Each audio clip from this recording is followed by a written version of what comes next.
Welcome to my channel. আজকে রান্না করব পালং শাকের চচ্চড়ি। পালং শাকটা কুচি কুচি করে কেটে রেখেছিলাম, বেগুন কেটে রেখেছিলাম, আলু কেটে রেখে দিয়েছিলাম ডুমো ডুমো করে। তারপরে আদা আর লঙ্কাটা বেটে রেখেছিলাম আলাদা। কড়াইতে সাদা তেল দিয়ে বড়িগুলো আগে লাল করে ভেজে তুলে রাখতে হবে একটা বাটিতে।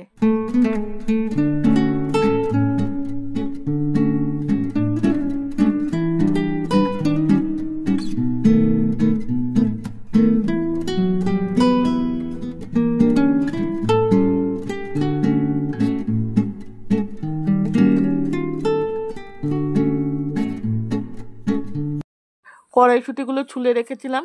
তারপরে ওই তেলে আবার পাঁচফোড়ন, শুকনো লঙ্কা, তেজপাতা দিয়েছিলাম। তারপরে পালং শাকগুলো আর কুমড়োটা ভালো করে ধুয়ে নিয়েছিলাম, ধুয়ে রেখে দিয়েছিলাম। তারপরে একটুখানি আলুও দিয়ে দিয়েছিলাম, ডুমো ডুমো করে কাটা আলু দিয়েছিলাম, দিয়ে ফুলকপি দিয়েছিলাম। একটু আধটু করে নাড়াচাড়া করতে হবে। তারপরে পরিমাণ মতো হলুদ গুঁড়ো দিতে হবে, তারপরে জিরের গুঁড়ো দিতে হবে, তারপরে আদা বাটা দিতে হবে, তারপরে আবার একটুখানি নাড়াচাড়া করতে, তার মধ্যে কড়াইশুঁটিগুলোও দিয়ে দিতে হবে।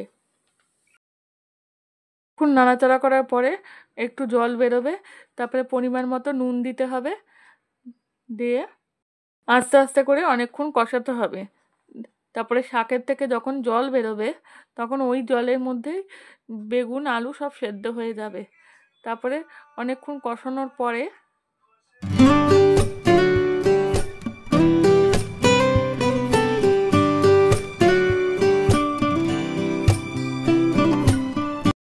জলটা যখন শুকিয়ে আসবে তখন ভাজা বড়িগুলো দিয়ে দিতে হবে।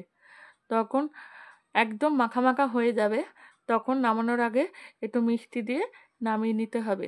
পালং শাকের চচ্চড়ি তৈরি।